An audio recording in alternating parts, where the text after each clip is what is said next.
How to unblock someone on TikTok. Now there are two ways to do this, and I'll very quickly show you both of these in this video. So the first way, if you know their username already, is to go to the search page and go ahead and type in their username. You can see there's this little icon on the person I blocked. It says blocked by you. Go to their profile and just tap on unblock. Once you tap on that, tap on unblock again on the confirmation that pops up.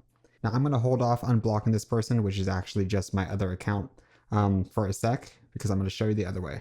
And this will work if you don't know the person that you blocked, like you don't know their username. Back, let's go to your profile. From here, tap on the icon with 3 horizontal lines, which is in the top right corner. Tap on settings and privacy. On this page, go ahead and tap on privacy. And scroll all the way down until you get to blocked accounts. Now, as you can see, they're still here because I haven't actually unblocked them yet. This page will show every single account that you've blocked on TikTok.